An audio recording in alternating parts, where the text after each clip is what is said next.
Bismillah, alhamdulillah, wassalatu wassalamu ala rasulillah. Patepang di dinten ieu dinten Rebo, dinten Arbiah kaping 10 Juni 2026 masih dina surat An-Nur ayat ke-34. A'udzubillahi minasyaitonirrajim. Bismillahirrahmanirrahim. Walaqad jeung nyata sanyana azalna geus nurunkeunna kami saur Allah ilaikum ka anjeun kabeh. Naon nu tos diturunkeun ku Allah? Ayatin kana pirang-pirang ayat. Ayat anu tertulis seperti Al-Qur'an atawa kitab-kitab sateu acan Al-Qur'an. Jeung ayat anu tercipta seperti hamparan muka bumi, langit, tata surya jeung sajabana alam semesta nu sanesna seueur. Ta eta teh ayatin tanda-tanda kekuasaan Allah atau ayat-ayat Allah. Mubayyinatin anu jelas maparin ka urang pituduh. Eta ayat. Rek ayat nu tertulis atau nu tercipta. Wa masalan jeung perumpamaan. Minal ladzina khalau ti jalma-jalma anu baheula. Contohna Nabi Yusuf dituduh selingkuh, Siti Maryam dituduh jinah jeung sajabana min qablikum ti samemeh anjeun kabeh.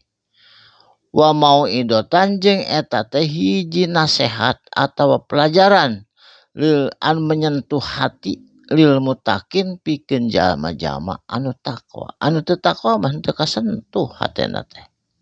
Saterasna Allahu ari Gusti Allah nurus samawati wal ardi anu maparin cahaya atawa anu nyaangan as-samawati pirang-pirang langit wal ardi jeung bumi, baik itu nyaangan secara materi contohna matahari, bintang jeung sajabana atawa in materi nyaeta nyaangan hate batiniah. Aya dohiriah aya batiniah, nyaeta batiniah nama nyaangan hate, nyaangan iman, jadi cacaang ilmu jeung sajabana keadilan oge. Upami aya cacaang pasti adil nu sampurna. Ngan sayangna teh seueur hakim anu teu kasentuh ku cahayana Allah. Saterasna masalun nurihi ari perumpamaan nurihi cahaya Allah. Kamis katin seperti dinding anu henteu tembus cahaya. Piha dina eta dinding misbahun aya cahaya pelita anu terang benderang. Al misbahu ari cahaya anu terang benderang eta pi zujajatin aya dina jero kaca anu bersih. Caang terang benerang dina kaca anu bersih, tangtuna caang pisan jang urang sadayana bari eta teh cahaya teh cahaya batiniah jeung cahaya zahiriah. Az-zujajatu jeung ari eta cahaya teh dina jero kaca.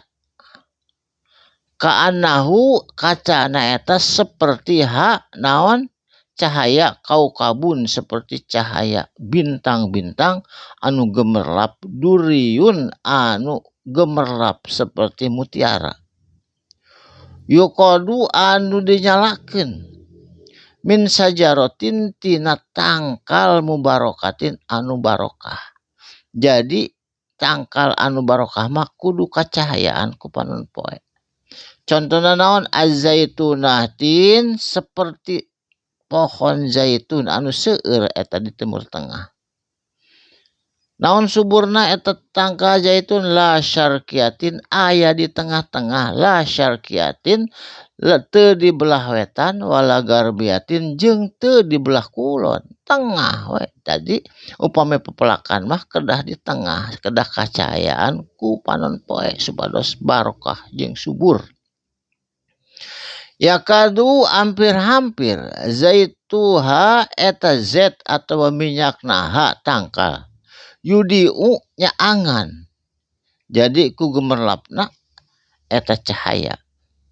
Walau lam tamsashu jeung lamun teu bisa nyentuh kana eta cahaya narun kana eta cahaya nurun ala nurin tetep eta nyaanganana cahaya di atas cahaya. Cahaya Allah mah cahaya di atas cahaya. Yahdi ngabingbing Allahu Gusti Allah mere hidayah linurihi ku cahayana Allah kasaha mayasya'u kajalma nu dikersakeun ku Allah. Wa yadrib jeung eta dijieun ku Allah didamel ku Allah Allahu tegasna ku Gusti Allah amsala kana eta perumpamaan linasi pikeun jalma-jalma kabeh nu aya di muka bumi. Wallahu jeung ari Gusti Allah bikulli syai'in kana saban-saban perkara alimun Allah mah maha uninga. Jadi cahaya Allah mah tembus ka langit, tembus ka bumi, tembus ka luar angkasa jeung kana kamana eta nu dohirian anu batiniah ge sami. Cahaya Allah mah tembus kana hate-hate jalma-jalma anu takwa. Cahaya iman, cahaya Islam, cahaya ilmu, cahaya keadilan, cahaya nanaon oge eta teh cahaya Allah. Oge anu katingali cahaya panon poe anu sakitu caangna anu sakitu ngagebrayna upami siang ka mana-mana nyaangan langit bumi jeung sabudeurna sadayana alam-alam anu urang teu terang alam gaib eta sadayana ge dicahayaan ku Allah Subhanahu wa taala.